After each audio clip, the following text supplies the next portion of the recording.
In the last 48 hours, one number has been hiding in plain sight, and it breaks normal expectations.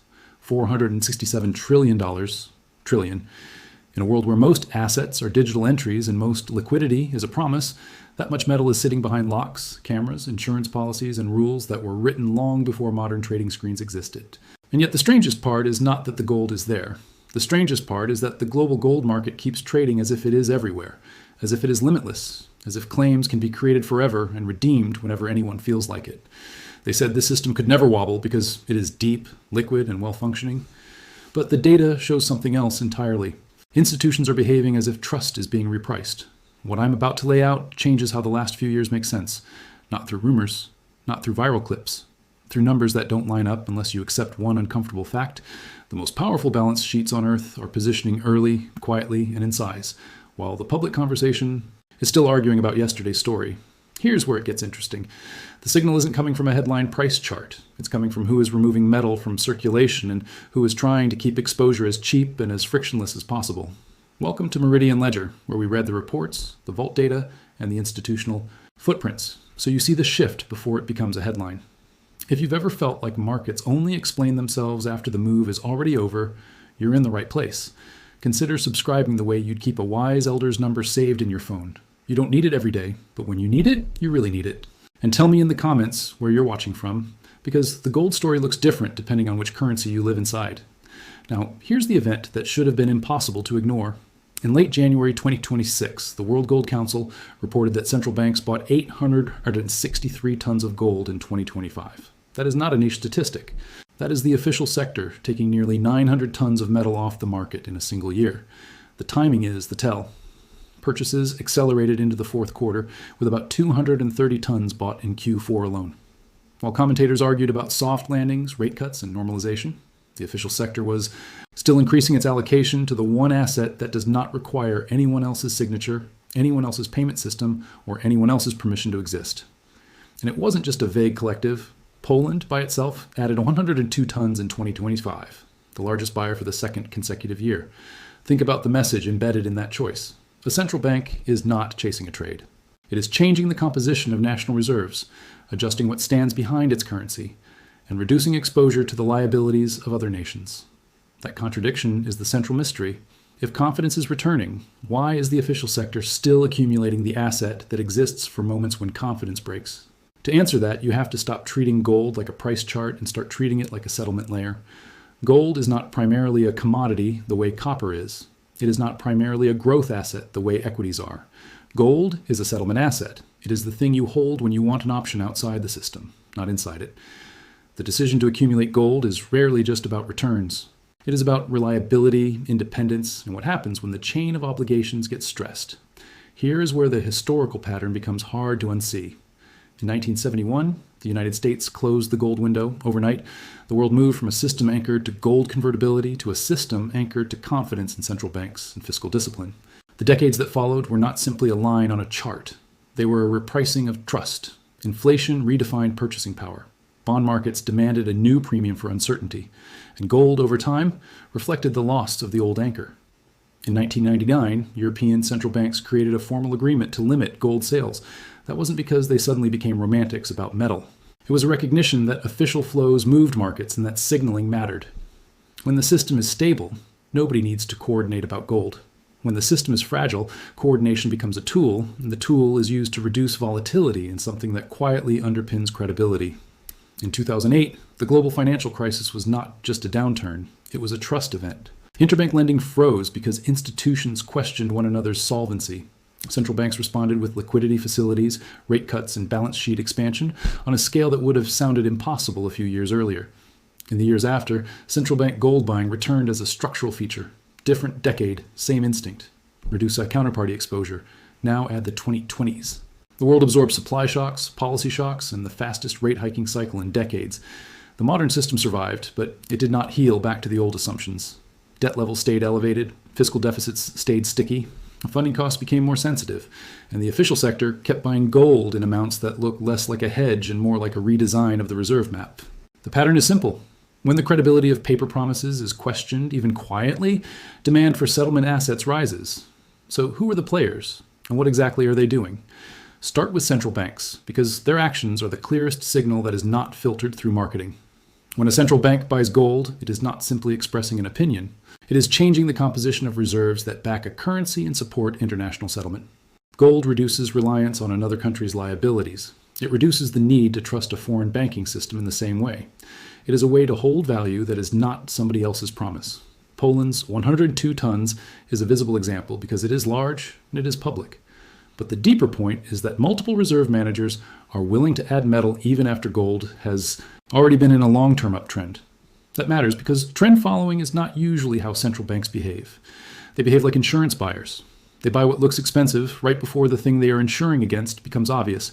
That's why central bank gold demand is less about excitement and more about resilience. Next, look at commercial banks, especially bullion banks, which sit between producers, refiners, investors, and the wholesale market. These institutions don't just trade gold, they finance it, lease it, swap it, and use it as collateral in sophisticated ways. When a bullion bank reduces its willingness to lend metal, extends less balance sheet to unallocated claims, or prefers shorter tenors, that is not a moral statement. It is a balance sheet decision, driven by funding costs, regulatory treatment, and perceived tail risk. This is the part most people miss. In modern finance, the availability of an asset is often determined less by how much exists in the world and more by how much can be mobilized at reasonable cost. A vault can contain a mountain of metal and still be functionally tight if financing terms change. Gold can be plentiful in the aggregate and scarce at the margin, and markets are set at the margin. When the marginal bar becomes harder to source, the market doesn't announce a shortage. It changes spreads, it changes financing, and it changes the premium attached to certainty. Now look at the physical hubs. London is the heart of the over-the-counter gold market and a primary vaulting location for institutional gold. London's reported holdings at 9,158 tons are massive, but totals can be misleading because they hide the most important question. Whose gold is it, and under what terms? A vault can be full and still illiquid if most of the metal is allocated to owners who have no reason to sell, lease, or swap it. A vault can be full and still stressed if the market suddenly needs a specific form of metal, in a specific location, on a specific timeline. Physical gold is not one generic blob. It is bars of particular weights, particular refiners, particular standards, moving through a logistics chain that is slow by design. Refiners don't instantly create the bar you need. Shipping doesn't teleport. And custody rules don't bend just because a trader wants speed. Now step into the paper layer, where most people think gold lives because that's where the price flashes on a screen. Futures markets exist to transfer price risk. Over-the-counter forwards exist to customize exposure. ETFs exist to make gold tradable like a stock. All of that can be useful. But it also creates a situation where the number of claims can expand far beyond the number of bars that are ready to move on demand. Most of the time, this is stable because most participants don't want bars. They want exposure. They want hedges, trades, and diversification. They want the idea of gold, priced every second, without the friction of storage. That is exactly how a mature financial system prefers to operate. But the system contains a built-in stress gauge, delivery. Not because everyone will demand metal, but because delivery is where the paper system has to prove. It can connect to the physical layer when incentives change. When more participants start watching delivery mechanics, they are not suddenly turning into survivalists. They are expressing a shift in confidence. The market begins to care less about exposure and more about assurance.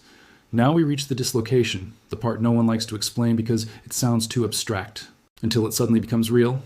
On one side, reported stockpiles are enormous, trillion-dollar vault totals, deep markets, liquid derivatives. On the other side, official sector buying remains historically elevated, and broader investment demand has surged at the same time. Two different constituencies are reaching for the same asset for two different reasons. Central banks are buying for reserve reliability. Investors are buying for protection against currency dilution, policy volatility, and funding stress. This is why gold can look calm until it doesn't.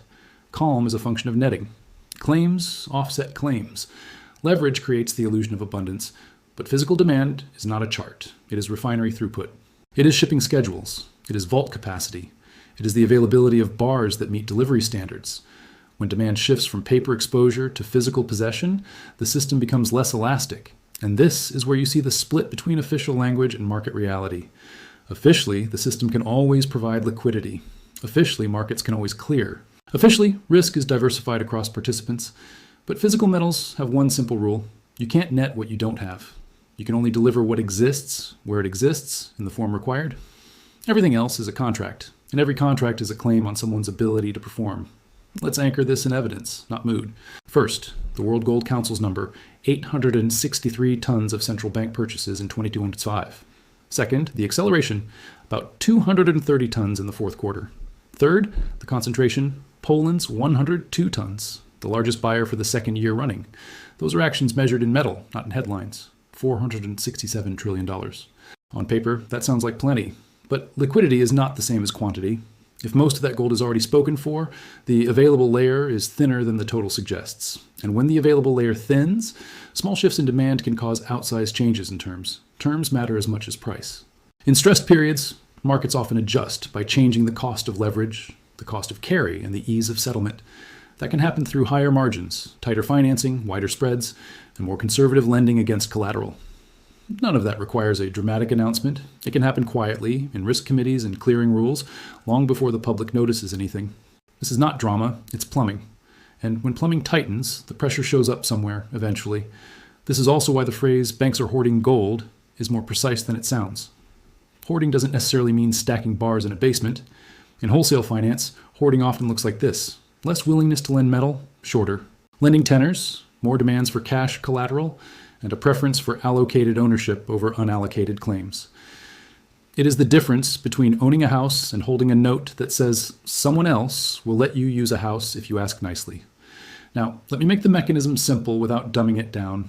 Think of the paper gold market like airline tickets. Airlines sell more tickets than seats because they know not everyone shows up. Most of the time, this works. The plane takes off, people land, and the overbooking math stays invisible. But if far more passengers show up than expected, the airline is forced into a different kind of settlement. Vouchers, cash, rebooking. Apologies. The system doesn't break. It changes terms to restore balance. Paper gold works similarly. It assumes most participants want price exposure, not delivery. It assumes hedgers will roll, speculators will trade, and the clearing system will net positions. It assumes the small fraction that wants physical can be served by the available float of deliverable bars. That assumption holds until something changes incentives. What changes incentives? Usually a trust event, a funding event, a policy event, anything that makes a promise feel less solid than a bar. Here's the chain reaction. First, uncertainty rises and demand for hedges increases. Second, leverage becomes more expensive as lenders tighten. Third, the market begins to prefer assets with minimal counterparty risk. Fourth, participants who used paper claims as a proxy start looking for physical assurance. Fifth, the system responds by raising the cost of that assurance, either through price, through tighter terms, or through both. This is why the gold market can send mixed messages. A screen price can look orderly, while the cost of certainty rises behind the scenes. Spreads can widen, borrowing can tighten, and the preference for allocated metal can increase, even while the headline price moves in an apparently normal range. That is the dislocation. The surface says calm, the plumbing says caution. And this is why central bank buying matters so much. Central banks are not emotional buyers. They're slow, strategic, and methodical. When they buy 863 tons in a year, it is not a stampede. It is a model output. It is risk management. It is the conclusion that holding more gold reduces vulnerability to someone else's policy decisions. Q4 buying of about 230 tons is particularly revealing because it suggests the impulse strengthened as the year matured. It didn't fade, it intensified. At the same time, investment demand can rise for a different reason. The public's experience of volatility. When inflation surprises, when rates rise quickly, when banks tighten credit, when governments run persistent deficits, ordinary portfolios begin to reflect systemic assumptions. People start asking whether the old framework still protects purchasing power. Gold becomes less about optimism and more about redundancy. Now take one more step into the contradiction that makes this moment so tense. The paper market wants gold to behave like a financial asset, smooth, liquid, and infinitely scalable. The physical market wants gold to behave like a tangible asset, scarce, location-dependent, and slow to mobilize. Both can be true at the same time, but only if confidence keeps most demand in the paper lane. When confidence shifts, the lanes collide. Historically, when these forces persist, one of two things happens. Either the price adjusts outward to ration demand, or the structure adjusts by tightening terms for those who rely on leverage and paper settlement. Sometimes it's both. Price moves and terms tighten. That is how markets protect the system's core assumption, that most participants will accept paper settlement. This is why banks hoarding gold should worry you, even if you don't own any. Gold hoarding is rarely a bet on prosperity. It is a bet on resilience.